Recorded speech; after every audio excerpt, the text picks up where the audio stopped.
Eu gostaria de começar pela questão do proposta aqui, né, dos devaneios poéticos na educação.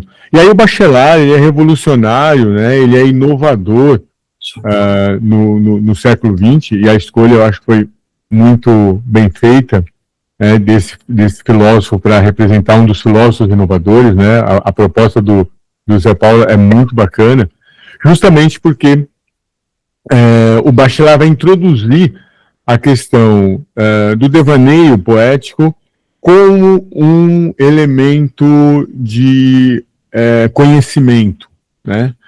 Não só de uma relação com o mundo material, mas sobretudo de conhecimento. E aí eu acho que ele entra numa questão a ser, até hoje, digamos assim, vencida pela cultura, pela epistemologia, pela sociedade de modo geral, que é a união entre a arte e a ciência.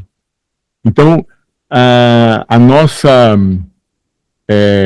educação, né, é uma educação cindida, no sentido de que aquilo que faz parte do mundo do cognitivo, do conhecimento, do saber, da ciência, etc., é trabalhado, é explorado na educação, e tudo aquilo que diz respeito ao devaneio, ao sonho, à poesia, aos sentimentos, às sensações, às emoções, às experiências estéticas, é deixado num segundo plano. Como se fosse um elemento ligado, por exemplo, às horas livres de entretenimento, de lazer, de descanso, sem, portanto, uma conexão com aquilo que seria, digamos, importante e válido no mundo.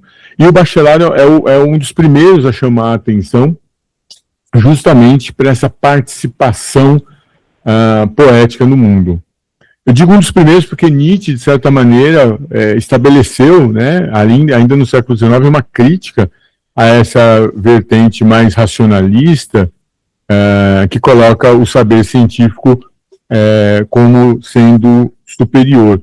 E aí ele vai defender, então, uma adesão estética ao mundo. Mas Bachelard faz isso por uma outra via, né? Nós poderíamos chamá-lo aqui do homem das 24 horas.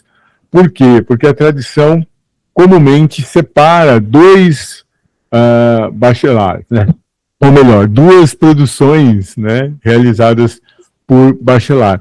Aquelas que fariam referência a um Bachelard diurno, ou seja, interessado, preocupado e estudioso das questões epistemológicas, portanto, as condições pelas quais a ciência se faz como ciência, né? Então, como é que nós validamos um saber que é científico? E esse é o Bachelard, então, diurno, né? Aquilo que, enfim, se realiza à luz do dia. E haveria aí, então, um segundo Bachelard, que é o Bachelard interessado nas imagens poéticas e nos devaneios, que seria esse Bachelard noturno, né? Daí a metáfora do homem das 24 horas. Bom, as principais contribuições do Bachelard diurno, né, as suas obras epistemológicas, ele tem algumas, inclusive começando com a sua tese de doutoramento, que é na área da química, né, e ligado ao fogo, né? Depois ele vai transformar numa matéria poética. Bom, eu quero destacar dois livros. O Novo Espírito Científico, de 34, em que ele analisa a mudança de paradigma científico no século XX, indicando que as mudanças elas não ocorriam linearmente, por uma espécie, vamos dizer assim, de continuidade, né, de acúmulo, mas se daria de maneira disruptiva, ou seja, há um rompimento com um determinado modo de saber que propicia, então, novos saberes. Depois Thomas Kuhn vai trabalhar isso na questão ali, né, de que os paradigmas não evoluem linearmente, e sim por revoluções, que é, digamos assim, uma ideia complementar a essa ideia aqui do Bachelard. Então, é algo extremamente importante, porque ele vai dizer justamente que o espírito científico é o da imprecisão, do inacabamento e, portanto, da provisoriedade, né? Aquilo que é provisório. Veja bem, no final do século XIX, se alguém dissesse assim, eu pretendo estudar física, muito provavelmente seria desencorajado. Por exemplo, um garoto que quisesse entrar, né, na faculdade para estudar física, seria desencorajado pelo pai, que diria: olha, a ciência está muito perto de fechar, né, os últimos conhecimentos que estão abertos, né? Havia ali um avanço tão grande no campo da física, principalmente da física mecânica, que se tinha a ideia e a noção de que estávamos muito próximos da conclusão, digamos assim, da aventura científica em relação ao saber. E que, portanto, nós desvendaríamos, né, o funcionamento do universo pela física, né, e desse universo ali físico. Bom, o século XX desmentiu isso completamente, a começar, né, pela teoria da relatividade do Einstein, e um pouco antes o princípio da incerteza do Einstein. Então, essa revolução que houve na física, inclusive com a física das partículas, né, a física quântica, enfim, e tudo que veio, né, depois disso, mostra o quão Bachelard, naquele momento, estava antenado mesmo com as mudanças da sua época, e, portanto, com a necessidade de um novo espírito científico, que compreendesse o caráter transitório do saber. Isso, para nós, hoje está incorporado. Qualquer um de nós aqui que pesquisa tem a plena convicção de que as nossas, digamos assim, descobertas e avanços, quando se dão, são sempre provisórias e sempre, digamos, em relação a um espaço, a uma perspectiva nova, que vai estimular outras novas perspectivas, né? Então, essa condição é trazida por Bachelard, esse Bachelard diurno. E a Filosofia do Não, que é um livro belíssimo, em que ele vai dizer que o não é uma força motriz, né, uma filosofia ativa que avança por meio da negação. Uma negação do quê? Né? Das certezas imediatas, o que vai gerar uma constante retificação do conhecimento. Então, a filosofia do não é justamente uma filosofia que vai possibilitar uma desaprendizagem daquilo que se aprende, né? E eu vou falar sobre isso quando trouxer aqui, né, as implicações dos devaneios para a educação. Os temas centrais, então, são os obstáculos epistemológicos, né? As crenças, os hábitos mentais, as imagens primeiras que desviam o pensamento científico, ou seja, um dos obstáculos epistemológicos para a ciência é o senso comum. E a gente viu isso, por exemplo, a partir, né, da pandemia e do questionamento das vacinas, o terraplanismo, etc., né, como o senso comum ainda se coloca como um obstáculo epistemológico mesmo no século XXI. A crítica que ele faz não é moral, né, ele busca identificar quais são as travas cognitivas e metodológicas que impedem o avanço do conhecimento. E aí que a gente sabe, né, no momento atual, por exemplo, as travas são ideológicas, né, que fazem com que você não reconheça o saber científico, ainda que provisório, ainda que sob suspeita. A ruptura epistemológica, da qual eu falei, né, então a ciência progride rompendo com o conhecimento comum. O objetivo científico é construído por conceitos, instrumentos e problemas, e não dado pela experiência imediata. Então a gente sempre avança na ciência questionando os próprios instrumentos pelos quais produzimos conhecimento. E a questão de uma retificação do erro, né? Ou seja, o conhecimento científico se faz por uma correção contínua de erros anteriores, e não pela acumulação de verdades absolutas.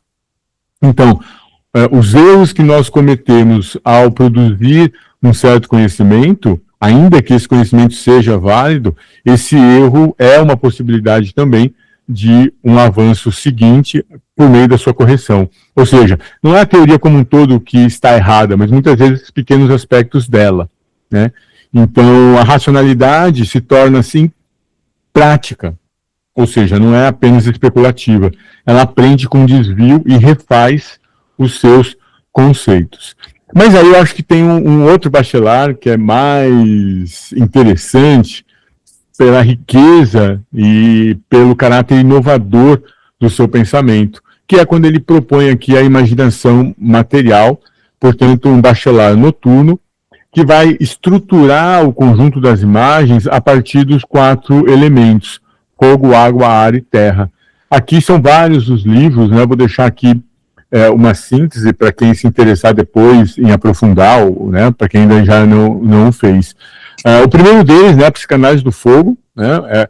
É uma obra de transição. E reparem, ele escreve Filosofia do Não em 40, né? Ele publica em 40. Então ele trabalha realmente, é o homem das 24 horas. Ele trabalha concomitantemente essas duas dimensões. Em que ele mostra como o fogo desperta devaneios e evidencia a imaginação material. Então ele vai dizer ali, né, depois, no último dos seus livros, né, A Chama de uma Vela, como nós sonhamos a chama de uma vela.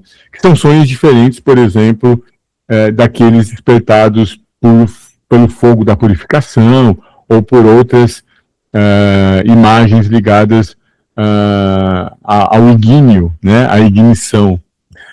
Lautréamont é um livro também muito fascinante, em que ele vai mostrar a imaginação das forças e a agressividade poética, né, desse poeta transgressor, né, que é o Lautréamont. A Água e os Sonhos, e aí que ele traz a imaginação da água, mostrando a intimidade, a feminilidade característica do elemento. É um livro belíssimo. O Ar e os Sonhos, e que vai trazer justamente a questão do movimento, do voo, da leveza, como estados de devaneio. E depois 2 livros dedicados à Terra. A Terra e os Devaneios do Repouso e A Terra e os Devaneios da Vontade, em que ele vai justamente estudar esse elemento a partir do repouso e do movimento. Então ele vai trazer aí noções como profundidade, a matéria sólida, o repouso e o impulso.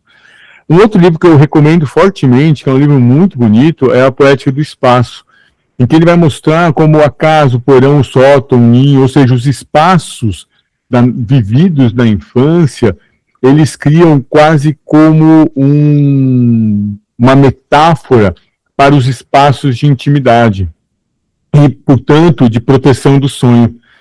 Então, nós sempre retornamos nas lembranças da infância a esses espaços que nos trazem uma certa segurança, que é a segurança do sonho. Porque, de alguma maneira, quando o mundo todo se torna caótico, e nós estamos num momento histórico em que o mundo está caótico, o único lugar de proteção é essa intimidade, que propicia justamente os sonhos e os devaneios, ainda que sejam devaneios de paz, devaneios de, enfim, um mundo melhor, devaneios que possam ali andar par e passo com as utopias. E depois, a Poética do Devaneio, que é um livro importantíssimo, porque ele vai mostrar justamente que a imaginação, ela é criadora, ou seja, a imaginação, ela sempre impulsiona o ato de criar. E ele vai dizer algo ali formidável, ele vai dizer assim, a imaginação não é formadora de imagens, ou seja, como os clássicos entendiam, né? Vamos pegar Aristóteles, por exemplo, ou mesmo Descartes. Para eles, a imaginação era justamente uma faculdade de trazer à mente, ou seja, de reproduzir mentalmente um objeto ausente. Então, eu digo caneta, né? E a pessoa pode reproduzir na sua mente uma caneta. Então, a imaginação, durante muito tempo, foi relegada como sendo apenas uma reprodução de uma imagem ausente. Mas ele vai mostrar que não, ela não é formadora de imagens. A imaginação é deformadora de imagens, ou seja, as imagens que alimentam a nossa percepção é transformada pela imaginação, que pode, portanto, criar. E aí hoje nós temos plena certeza e convicção de que muitas coisas antes de existirem na realidade, elas existem na imaginação. E é a imaginação que vai, portanto, criar, dar existência, né, dar materialidade a algo que foi primeiro sonhado. Portanto, o devaneio é esse sonhar acordado, ou seja, essa criação de ficções ou fantasias que são fundamentais para a própria vida, né? E, portanto, a resistir, vamos dizer assim, à realidade. Isso é uma contribuição assim, fundamental da sua filosofia. Então, esse Bachelard Noturno traz como principais temas a imaginação material, ou seja, os 4 elementos, terra, fogo, água e ar, como uma imaginação criadora que nasce do contato com a matéria. Então, é no trabalho com a matéria que essa imaginação ganha vida. O devaneio poético, do qual eu já falei, né, a rêverie, que é essa lucidez sonhadora, né, um sonhar acordado, um espaço ativo de criação. Portanto, um cogito sonhador, né, não uma mera reprodução daquilo que já foi vivido, mas, sobretudo, um saber que nasce a partir da imaginação e desse ato de devanear. A fenomenologia da imagem, que é fundamental como metodologia mesmo de trabalho do Bachelard, com foco na irrupção da imagem poética na consciência. Então, como é que essa imagem poética surge na nossa consciência e o quanto ela está atrelada, portanto, à matéria.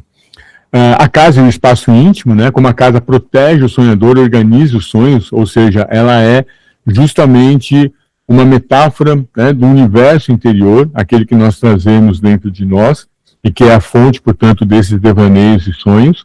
A poética da matéria, né, então corpo a corpo com a matéria, né, como é que nós lidamos com a argila, com o fogo, com a água, que são elementos fundamentais de todas as criações artísticas, né, pensando aí na escultura, pensando, enfim, mesmo na produção de cerâmicas, enfim, a argila, o fogo, a água, são elementos fundamentais, portanto, eles fazem parte desse processo poético.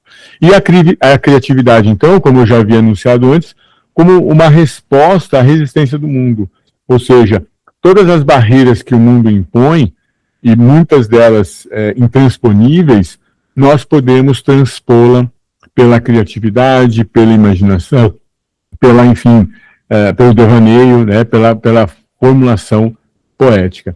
Então, dando um pouquinho mais de atenção aqui à questão da imaginação, nós podemos ter com clareza a percepção, né, a partir do Bachelard, de que existem duas formas de imaginação, né, duas instâncias de imaginação. A imaginação formal e a imaginação material. A imaginação formal, de certa maneira, já foi mais reconhecida, né, quer dizer, foi reconhecida ao longo do tempo pela ciência e defendida e praticada, mas não a imaginação material, daí a sua contribuição. Então ele vai dizer que, primeiro, a imaginação ela é um processo simbólico que move, impulsiona as imagens, né? Como eu disse, o interesse dele não é na imagem estática, mas justamente no caráter dinâmico das imagens. Então ele vai dizer que é importante a gente observar como é que o movimento perpassa as imagens. Então, o símbolo nunca pode ser, digamos assim, dicionarizado, porque os símbolos mudam de sentido e significado de acordo com os movimentos pelos quais eles são impostos. Então, por exemplo, na poesia, a gente pegar a palavra coração, né, é uma das metáforas mais utilizadas, mais gastas que tem, porque ela vai, né, servir como uma espécie de símbolo para os sentimentos. Mas se você pegar com atenção um poeta como Fernando Pessoa, enfim, que eu estudei no doutorado, vocês vão ver que ele usa coração de uma maneira muito particular, justamente movimentando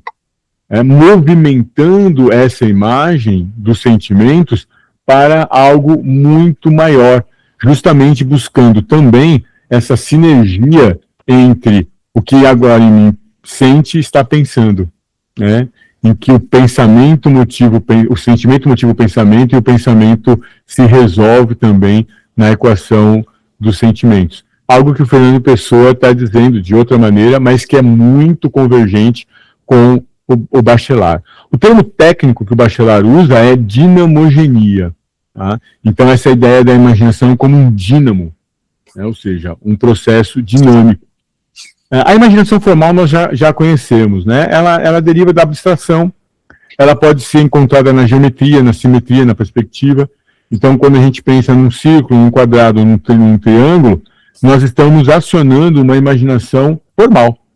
Ela está ligada, por exemplo, à técnica virtuosa e ela traz uma baixa pregnância, ou seja, ela tem pouco significado. Por quê? Porque ela não suja as mãos na matéria do mundo. Ou seja, ela é um desengajamento do mundo. Então, quando eu falo ali da soma do quadrado dos quartetos,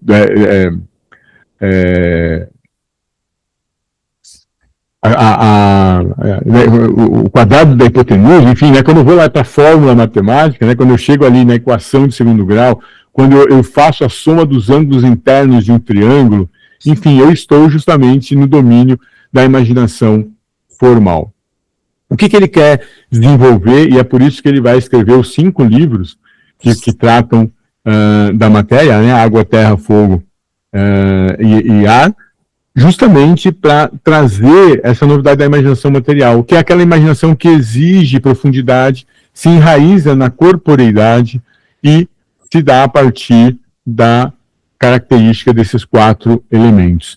Ela é um regime ambivalente, né? Então ela exige tanto o aprofundamento, ou seja, a intimidade, o abrigo, o âmago, aquele mergulho profundo no interior de nós mesmos, como também um impulso transformador. A ideia de modelar, construir, destruir, incendiar, ou seja, sujar as mãos, né, na materialidade do mundo e, portanto, se engajar nele, por meio da imaginação que vai produzir, então, esses dinamismos todos relacionados à sua concretude. Então, a imaginação, ela não é abstrata, mas ela é material. E aí o princípio heurístico que ele assume é que a vista dá nome, mas é a mão que conhece. Então, justamente, sair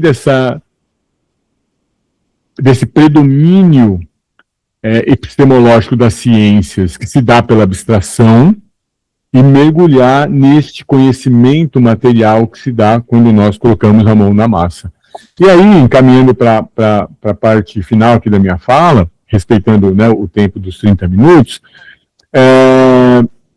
eu propus aqui com o professor Alberto Felipe Araújo, lá da Universidade do Minho, que foi meu supervisor na pesquisa de pós-doutoramento, nós propusemos uma pedagogia do não, ou seja, inspirado na filosofia do não, que toma o não como um elemento de avanço do conhecimento e, portanto, da efemeridade, da transitoriedade e da precariedade do próprio saber científico, pensar uma educação que também não seja senhora das verdades absolutas, mas sim um processo transitório, aberto, em que não se dê apenas pelo acúmulo do conhecimento, mas, sobretudo, por uma desaprendizagem do aprender. Ou seja, não só nós aprendemos alguns conteúdos, como nós aprendemos a aprender de uma determinada forma. Então, nós aprendemos a aprender de uma determinada forma. E aqui a proposta é justamente desaprender esses tipos de aprendizados para aprender de uma outra maneira. É assim, por exemplo, que a gente pode tornar o mundo um lugar menos machista, menos patriarcal, menos discriminatório, menos racista, menos sexista.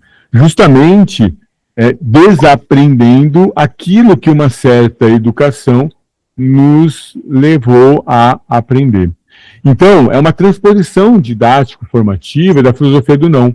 A ciência avança por ruptura, recusa e retificação, não por acumulação linear. Da mesma forma, o processo de aprender, o processo de formação, ele também deve operar por rupturas, né? Então, o não assume aqui a feição de um gesto formativo, estar pronto para negar o já sabido, abrindo assim o pensamento para aquilo que ainda não se sabe. Então, é um exercício contínuo. Portanto, é a ideia de que nós nunca estamos formados. Nós, como humanos, temos que conviver com o nosso inacabamento. Portanto, com a nossa é constante necessidade de reaprender. Então é uma pedagogia também do diálogo, da mediação entre o conceito, a razão, né, o logos, o ânimos, o espírito científico, e a imagem, a poesia, o mitos, a ânima, o espírito poético. Então a ideia é não mais uma cisão, mas a busca de uma mediação entre o conceito, que é do campo da ciência, e a imagem, que é do campo da poesia, entre a razão, que se dá como uma expressão de ânimos, e a poesia, que se dá, então, como uma expressão da ânima. Então, é justamente uma conciliação entre ânimos e ânima, entre conceito e imagem, entre razão e poesia. O que nos exigiria uma dupla formação, tanto científica quanto poética. Então, nós poderíamos aqui lançar mão de duas formas de saber herdada do universo grego. Os gregos, eles diziam que havia, de um lado, um tipo de saber que era derivado da mátema, ou seja, o saber matemático, lógico-matemático, lógico-racional. Esse tipo de saber nós podemos aprender e é fácil de você aferir. Eu ensino o aluno a resolver uma equação, por exemplo, 2x igual a 10, né? Se eu dividir 2x igual a 10 por 2, eu tenho que x é igual a 10 dividido por 2. Então, x é igual a 5. Se o aluno prestou atenção, ele é capaz de fazer os exercícios que eu passo para ele logo na sequência. Esse tipo de saber, ele se chama mátema. É o saber científico, lógico-matemático, enfim. Nós podemos ensinar muito rapidamente e nós podemos aferir esse tipo de saber. Agora, existe uma outra forma de saber, que é justamente o que os gregos chamavam de pateimatos, ou seja, um saber que vem do patos, ou seja, do sofrimento, ou da experiência, se quisermos, da paixão, enfim, ou desse elemento poético, em que o saber, ele não irrompe, então, a partir de um ensinamento, mas a partir de uma experiência, ou seja, eu passo por uma dada situação, por uma dada circunstância, e isso me ensina um tipo de saber que eu só posso saber se eu passar por ele. Então, esse tipo de saber, ele é negligenciado atualmente pela educação, pela pedagogia, pelas escolas, de modo geral. E é justamente esse saber que nós precisamos reativar para que a educação seja uma educação completa, né, de um humano das 24 horas, e não somente científica. E aí a pedagogia do não, então, ela vai inspirar essas novas formas de saber. O escopo educativo se dá justamente na temperança, né, no modo de temperar a hiperprosa tecnoburocrática, que está nesse mundo científico e escolar, com uma hiperpoesia. Quem diz isso de maneira bastante enfática é o Edgar Morin, que também traz para si a necessidade de pensar como religar os saberes, ou seja, como fazer a religação da ciência e das artes, sem que haja anulação de nenhuma delas. Esse desafio, meus amigos, minhas amigas, meus colegas aqui desta manhã, é um desafio para todos nós. Não existe solução simples. E ele também não ocorrerá por decreto ou teoria. Mas ele se dá justamente nesse trabalho material com a realidade que se dá no dia a dia. Então eu encerro trazendo as contribuições do que nós poderíamos chamar, um bachelar pedagogo, ou seja, um pequeno recorte aqui trazendo para as contribuições que o bachelar trouxe e legou para a educação, alguns destaques aqui. Primeiro, a educação da e para a imaginação, ou seja, o bachelar não só educa a imaginação, mas ele também educa para a imaginação, ou seja, educar a imaginação tem a ver com educar o modo como nós imaginamos. Isso é importante. Mas educar para a imaginação é justamente entender que a finalidade da educação é a imaginação. Por quê? Porque é a imaginação que vai permitir uma ação no mundo concreto. Então, a complementaridade entre conceito e imagem, entre ciência e arte, entre um racionalismo aberto e uma imaginação criadora. Então não se trata aqui, de maneira alguma, de colocar a imaginação contra a razão ou de colocar o saber poético contra a ciência. Pelo contrário, mas justamente de buscar o elemento integrador. Um outro conceito importante é o cogito, né, do sonhador.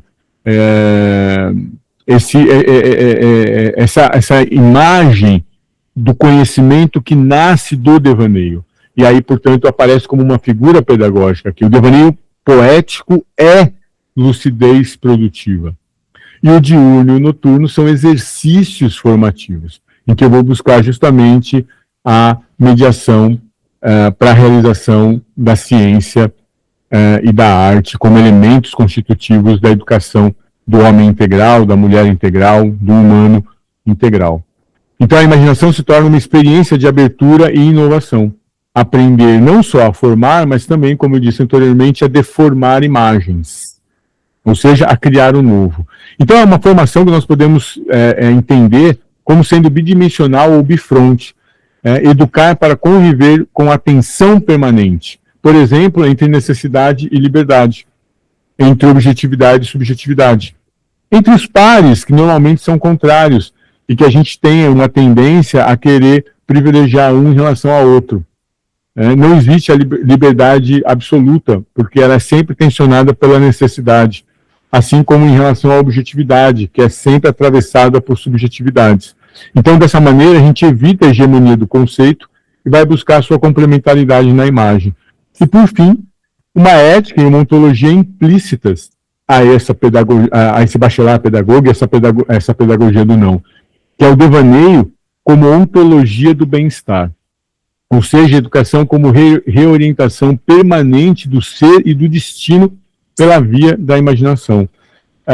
Não há como viver sem o devaneio.